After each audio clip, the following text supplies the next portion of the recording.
SLBC టన్నెల్లో సహాయక చర్యలు కొనసాగుతున్నాయి. 48 గంటలు గడిచినా 8 మంది సిబ్బంది ఆచూకీ లభించడం లేదు. టన్నెల్లో చిక్కుకున్న 8 మంది సిబ్బందిని బయటకు తీసుకొచ్చేందుకు తీవ్రంగా ప్రయత్నాలు జరుగుతున్నాయి.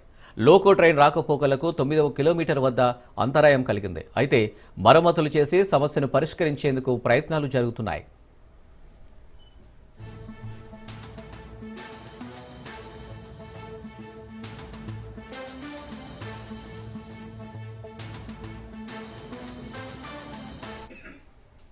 అలాగే టన్నెల్లో 11వ కిలోమీటర్ నుంచి 2 కిలోమీటర్ల మేర నీరు భారీగా నిలిచింది. 2 పంపింగ్ స్టేషన్ల మధ్య నీళ్లు నిలిచినట్లు సిబ్బంది చెబుతుంది. ఇందులో భాగంగా ప్రత్యేకంగా పంపులు తెప్పించి సిబ్బంది డీవాటరింగ్ చేస్తుంది. మరోవైపు ఎన్డీఆర్ఎఫ్ సిబ్బంది అర్ధరాత్రి టీబీఎంలోకి ప్రవేశించింది.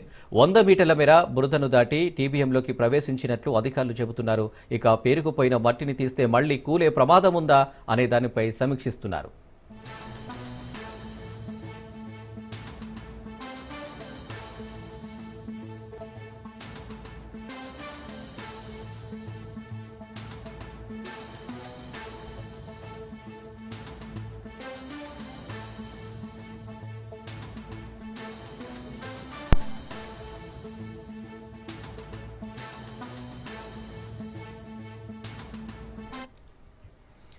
రెస్క్యూ ఆపరేషన్లో నేవీ టీం కూడా పాల్గొంది. ఇప్పటికే ఈ ఆపరేషన్లో ఎన్డీఆర్ఎఫ్, ఎస్డీఆర్ఎఫ్, సింగరేణి బృందాలు ముమ్మర గాలింపు చర్యలు చేపట్టాయి. షిఫ్ట్ల వారీగా సహాయక చర్యలో పాల్గొంటున్నాయి. మొత్తం సహాయక చర్యల్లో 301 మంది సిబ్బంది పాల్గొన్నారు. మరోవైపు ఈ రెస్క్యూ ఆపరేషన్లో భారత సైన్యం రంగంలోకి దిగింది.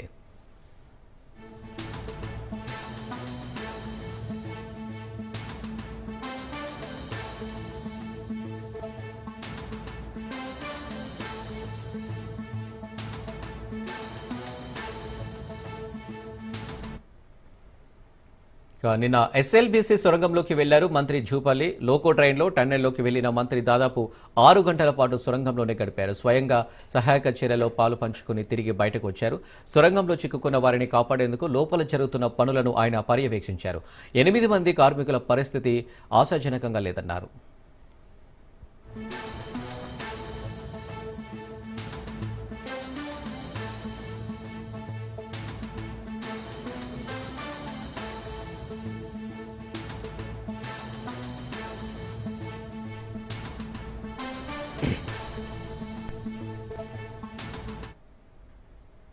రైట్, ఇక టన్నెల్లో కొనసాగుతున్న సహాయక చర్యలకు సంబంధించి మరిన్ని డీటెయిల్స్ సాగర్ లైవ్లో అందిస్తారు.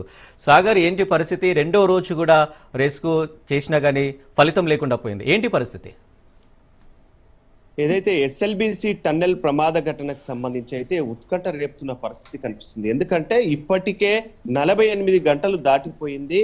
8 మంది లోపలే చిక్కుకున్నారు. దీనికి సంబంధించి కూడా అధికారులు ఇటు ఎన్డీఆర్ఎఫ్, ఎస్డీఆర్ఎఫ్, తర్వాత సింగరేణి, నేవీ, ఆర్మీ బృందాలంతా కూడా శ్రమిస్తున్న ఫలితం అయితే శూన్యంగానే కనిపిస్తుంది. ఎందుకనంటే దాదాపుగా 14వ కిలోమీటర్ దగ్గర అయితే ఆ రింగు ఇంతకు ముందే జూలాజికల్ సంబంధించిన డిపార్ట్మెంట్ వాళ్ళంతా కూడా అక్కడ ప్రమాదం ఉందని చెప్పి ఇక్కడ ఉన్న ఇంజనీర్లు వాళ్ళకి తెలియజేసిన నేపథ్యంలో అక్కడ ఒక రింగును అయితే అమర్చారు. రింగుకు సంబంధించి కూడా ఆ రింగుని అమర్చిన తర్వాత కూడా ఒక్కసారిగా మీద ఊట నీరు, బురద నీరు ఉండడంతో ఒకసారిగా కూడా అదంతా కుప్పకూలిన పరిస్థితి. దాదాపుగా ఈ కుప్పకూలిన ప్రాంతం అంతా కూడా 14వ కిలోమీటర్ నుండి కూడా ఒక 3 కిలోమీటర్స్ మేర వరకు కూడా అదంతా కూడా బురద నీరు అనేది చేరింది. దాదాపుగా 4-5 అడుగుల మేర కూడా నీటి ప్రవాహం అయితే వస్తున్న పరిస్థితి. ఇప్పటికే కూడా దీనికి సంబంధించి ఆర్మీ బృందాలంతా ఏదైతే 1 కిలోమీటర్ దూరం వరకు కూడా వెళ్ళి వచ్చిన పరిస్థితి కనిపిస్తుంది. బురదకు సంబంధించి నీటి ప్రవాహానికి సంబంధించి కూడా ఎక్కడికక్కడ కూడా వాటర్ ను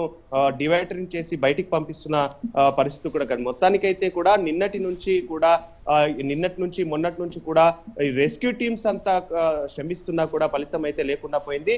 నిన్న ఇదే ఘటనకు సంబంధించి మంత్రి జూపల్లి, ఉత్తమ్ కుమార్ కూడా నిన్న మొత్తం ఇక్కడనే ఉన్న పరిస్థితి. అయితే నిన్న జూపల్లి ఏదైతే రెస్క్యూ టీమ్స్ ఎంబడి లోకో ట్రైన్ ద్వారా కూడా లోపలికి వెళ్ళి వచ్చారో దాదాపుగా 1 కిలోమీటర్ దూరం వరకు కూడా ఏదైతే ఘటన జరిగిందో అక్కడికి 1 కిలోమీటర్ దూరం వరకు కూడా వెళ్ళి వచ్చిన పరిస్థితి. అక్కడనే ఉండి అధికారులకు కూడా దిశానిర్దేశం చేసిన పరిస్థితి కూడా కనిపించింది. దీనికి సంబంధించి అక్కడ ఉన్న రెస్క్యూ టీమ్స్ కి సంబంధించి ఆయన దిశానిర్దేశం చేశారు. మొత్తానికైతే కూడా ఒక్కసారిగా ఆ బురద, ఆ నీరు పడడం వల్లనే ఇదంతా కూడా చోటు చేసుకుంది. ఇంకా ఏదైతే ఈ బురదకు సంబంధించి ఇటు రెస్క్యూ టీమ్స్ ఈ బురద వాటర్ ను తీస్తున్న కొద్ది కూడా అవి వస్తున్న పైనుంచి వస్తూనే ఉన్నాయి. దీనికి సంబంధించి ఒకవేళ ఇదంతా బురదను తొలగిస్తే ఇంకా పైనుంచి ఇంకా కుప్పకూలే ప్రమాదం ఉన్నట్టు కూడా ఓవైపు రెస్క్యూ టీమ్స్ అయితే హెచ్చరికలు జారీ చేస్తున్న పరిస్థితి.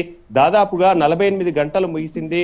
లోపల ఉన్న 8 మందికి సంబంధించి ఏంటా అనే పరిస్థితి అయితే ఒక ఉత్కంఠగా మారింది. ఇప్పటికే కూడా 8 మందికి సంబంధించి లోపల ఆక్సిజన్ ఏదైతే విద్యుత్ కు సంబంధించి అంతరాయం కలిగినప్పటికీ టెంపరీగా ఇక్కడ నుంచి ఆక్సిజన్ కి సంబంధించి పైపులను ఏర్పాటు చేసి ఆక్సిజన్ అందించే ప్రయత్నాలు కూడా చేశారు రెస్క్యూ టీమ్స్ కి సంబంధించి. దీనికి సంబంధించి ఇప్పటికే రెస్క్యూ టీమ్స్ లోపలికి ఆక్సిజన్ కూడా అందించిన పరిస్థితి కనిపిస్తుంది. మొత్తానికైతే కూడా నిన్న మంత్రి జూపల్లి లోపలికి వెళ్ళి వచ్చిన తర్వాత కూడా ఇదంతా అక్కడ పరిస్థితి ఆందోళనకరంగా ఉంది, చాలా డేంజర్ గా ఉందని చెప్పుకొచ్చారు.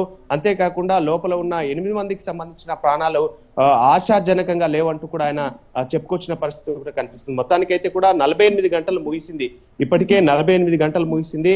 8 మంది పరిస్థితి అయితే ఎలా ఉందనేది తెలియని పరిస్థితి. షిఫ్ట్ల వారిగా కూడా ఎక్కడికక్కడ రెస్క్యూ టీమ్స్ అయితే వాళ్ళు అహర్నిశలు లోపలికి వెళ్ళి శ్రమిస్తూనే ఉన్నారు. దీనికి సంబంధించి భారీగా బురద వచ్చి చేరింది, వాటర్ వచ్చి చేరింది, 4 అడుగుల మేర వాటర్ వచ్చి చేరింది అని చెప్పి కూడా వాళ్ళు చెప్తున్న పరిస్థితి. ఎక్కడికక్కడ కూడా ఇటు అధికారులు తర్వాత మంత్రులకు సంబంధించి కూడా ఎప్పటికప్పుడు సమీక్షలు నిర్వహిస్తున్నారు. దీనికి సంబంధించి ఇప్పటికే రేవంత్ రెడ్డి ఎప్పటికప్పుడు అప్డేట్ తీసుకుంటున్నారు. దీనికి సంబంధించి ఎక్కడి నుంచి సహాయం అయినా తీసుకోవాలంటూ కూడా ఆయన చెప్పిన పరిస్థితి కనిపిస్తుంది. వైపు కుటుంబ సభ్యుల్లో కూడా ఆందోళన మొదలైనట్టుగా కూడా తెలుసు. ఎందుకంటే 48 గంటలు గడిచింది. వాళ్ళకు సంబంధించిన కుటుంబీకులు లోపలనే ఉన్నారు కాబట్టి కుటుంబానికి సంబంధించిన సభ్యులంతా కూడా ఆందోళన చేస్తున్న పరిస్థితి కూడా కనిపిస్తుంది. మొత్తానికైతే కూడా ఏదైతే రెస్క్యూ టీమ్స్ అయితే షిఫ్ట్ల వారిగా వెళ్లి ఆహర్నిశలు అక్కడనే శ్రమిస్తున్న పరిస్థితి. ఇప్పటికే ఏదైతే టన్నెల్ కి సంబంధించి 14 కిలోమీటర్ దగ్గర బోర్వెల్ కు సంబంధించి ఏదైతే టీబీఎం బోర్ ఉంటుందో అది ఏదైతే